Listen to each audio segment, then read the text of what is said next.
সুপ্রিয় শিক্ষার্থী, আসসালামু আলাইকুম। আরিফস একাডেমির পক্ষ থেকে তোমাদেরকে জানাই শুভেচ্ছা। আশা করি তোমরা ভালো আছো এবং সুস্থ আছো। তো আজকে আমি তোমাদের গণিত বইয়ের পৃষ্ঠা নম্বর ৬২-র ৮, ৯, ১০, ১১, ঠিক আছে, ৪টি অঙ্ক সমাধান করে দেবো, ঠিক আছে। তাহলে প্রথমে আমরা করব কি ৮ নম্বরটা, ঠিক আছে। তাহলে দেখো প্রশ্নটা পড়তে বলছে ১০০ পয়সায় ১ টাকা হয়, ঠিক আছে। তাহলে ১০০ পয়সায় ১ টাকা হয়, তাহলে বলছে ১০ টাকায় কত পয়সা হবে। তাহলে দেখো ১০০ পয়সায় ১ টাকা হয় হয় অর্থাৎ আমরা বলতে পারি ১ টাকা সমান কত পয়সা, ১০০ পয়সা, তাই না। তাহলে চলো এটা সমাধান করি। তাহলে আমরা লিখতে পারি কি ১ টাকা সমান ১০০ পয়সা, তাই না। তাহলে লিখি ১ টাকা সমান সমান ১০০ পয়সা। তাহলে এখন আমাদের প্রশ্ন বলেছে যে ১০ টাকায় কত পয়সা হবে, তাই না। তাহলে আমরা লিখব অতএব ১০ টাকা সমান সমান, তাহলে দেখো ১ টাকায় ১০০ পয়সা হলে ১০ টাকায় আরো বেশি হবে, তাহলে গুণ করতে হবে, তাই না। তাহলে ১০০ গুণন ১০ পয়সা, তাই না। তাহলে এখন গুণ করে দেখো এখানে একটা, দুইটা, তিনটা শূন্য আছে, এখানে তিনটা শূন্য বসে যাবে, আর ১ আর ১ গুণ করলে ১ হয়, ঠিক আছে। তাহলে ১০০০ পয়সা। তাহলে ১০ টাকা সমান ১০০০ পয়সা। উত্তর ১০০০ পয়সা, ঠিক আছে। তাহলে আশা করি এটা তোমরা বুঝতে পারলা, খুবই সহজ কিন্তু অঙ্কটা। দেখো ৯ নাম্বারটা বলছে একটি বইয়ে ১৩০ পৃষ্ঠা আছে, ঠিক আছে। একটি বইয়ে ১৩০ পৃষ্ঠা আছে, এরূপ ২৮টি বইয়ে কত পৃষ্ঠা আছে। তাহলে দেখো একটি বই পৃষ্ঠা আছে কয়টি, ১৩০টি, তাহলে ২৮টি বইয়ে কত পৃষ্ঠা আছে সেটা বের করতে হবে এখন। ৯ নাম্বার, তাহলে আমরা বললাম কি একটি বইয়ে পৃষ্ঠা আছে, তাই না। তাহলে একটি বইয়ে পৃষ্ঠা আছে কতটি, একটি বই পৃষ্ঠা আছে কয়টি, ১৩০টি, ১৩০টি, তাই না। তাহলে এখন আমাদের কয়টি বই, ২৮টি বইয়ে কত পৃষ্ঠা থাকবে সেই প্রশ্নটা আমাদেরকে করেছে, তাই না। তাহলে লিখবো অতএব ২৮টি বইয়ে পৃষ্ঠা আছে সমান সমান ১৩০ গুণন ২৮টি, ১৩০ গুণন ২৮টি, তাই না। তাহলে দেখো এখন আমরা এটাকে গুণ করে দিব, তাহলে কিন্তু আমাদের উত্তরটা চলে আসবে। তাহলে এখানে আমি গুণ করে দেখো ১৩০ গুণন ২৮, তাই না। তাহলে দেখো ৮ শূন্য শূন্য, ৩ ৮ ২৪, ২৪ 4 হাতে থাকে ২, ৮ একে ৮ আর ২ ১০, তাই না। তাহলে এখানে একটা অঙ্কের কাজ শেষ, তাই এখানে একটা শূন্য নিলাম। এবার ২ শূন্য শূন্য, ৩ দুগুণ ৬, ২ একে ২। এবার কি করব, গুণ করা শেষ, তাহলে এবার আমরা যোগ করে দেবো। তাহলে শূন্য যোগ করলে শূন্য, ৪ আর শূন্য যোগ করলে ৪, ৬ আর শূন্য যোগ করলে ৬, আর ২ আর একে ৩, ঠিক আছে। তাহলে দেখো ৩৬৪০টি, ৩৬৪০টি। তাহলে দেখো একটি বই যদি ১৩০টি পৃষ্ঠা থাকে, তাহলে ২৮টি বই ৩৬৪০টি পৃষ্ঠা থাকবে। তাহলে উত্তর ৩৬৪০টি, ঠিক আছে। তাহলে আশা করি এটা তোমরা বুঝতে পারলা।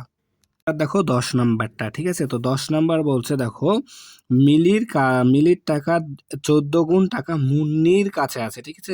মিলির টাকার ১৪ গুণ, অর্থাৎ যদি মিলির ১ টাকা থাকে তাহলে মুন্নির কাছে থাকবে ১৪ টাকা, ঠিক আছে। এরকম করেই তাহলে দেখো তাহলে ১৪ গুণ আছে মুন্নির কাছে। তাহলে দেখো এখন বলছে মিলির কাছে যদি ২২৫ টাকা থাকে, মিলির কাছে যদি ২২৫ টাকা থাকে তবে মুন্নির কাছে কত টাকা আছে, ঠিক আছে। তো এটা আমরা বইয়েই করি এখানে সমাধানটা।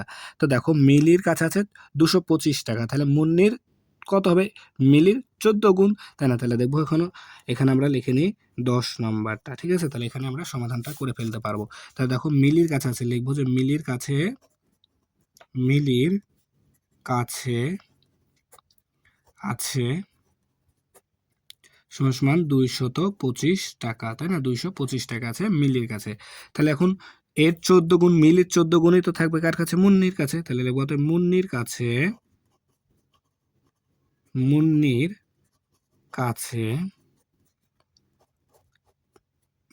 কাছে আচ্ছা এখানে টাকা লিখতে হবে, ঠিক আছে। মুন্নির কাছে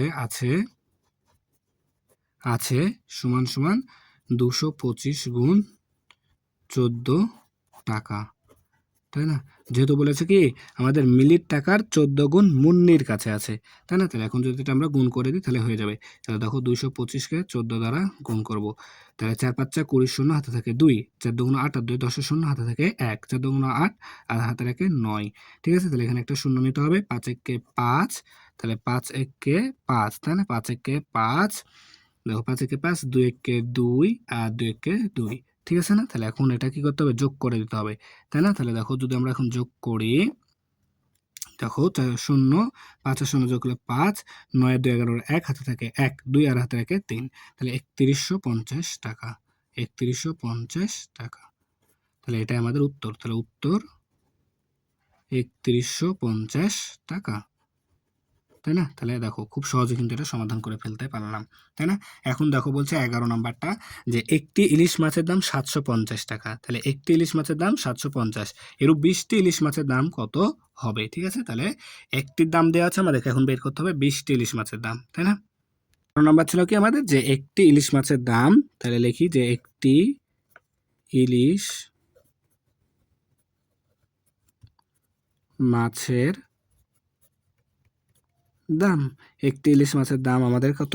750 টাকা, তাই না? 750 টাকা। তাহলে এখন বলেছে আমাদের 20টি ইলিশ মাছের দাম কত? তাহলে লিখবো অতএব 20টি ইলিশ মাছের দাম, ঠিক আছে? 20টি ইলিশ মাছের দাম কত?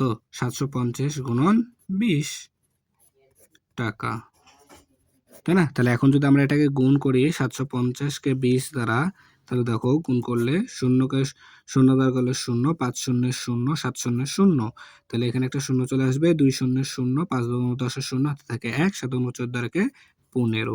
ঠিক আছে, তাহলে 0 0 0 5 1, তাহলে 15,000 টাকা। তাহলে 20টি ইলিশ মাছের দাম হচ্ছে আমাদের 15,000 টাকা, তাই না? তাহলে এটাই উত্তর। তাহলে উত্তর লিখে দেবো 15,000 টাকা। ঠিক আছে, তাহলে আশা করি তোমরা বুঝতে পারলা। ঠিক আছে, 4টি অঙ্ক করলাম, 4টি কিন্তু খুব সহজ ছিল। ঠিক আছে, তাহলে আজকে এই পর্যন্তই।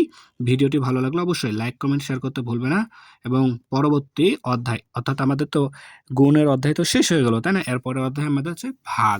ঠিক আছে, আমরা এর পরবর্তী ভিডিওতে কি ভাগ শিখবো। ঠিক আছে, তো ভাগের যে ভিডিওগুলো আসছে সেগুলো সবার আগে পেতে আমাদের চ্যানেলটি সাবস্ক্রাইব করে রাখো। ঠিক আছে, তাহলে আল্লাহ হাফেজ, আসসালামু আলাইকুম ওয়া রাহমাতুল্লাহ।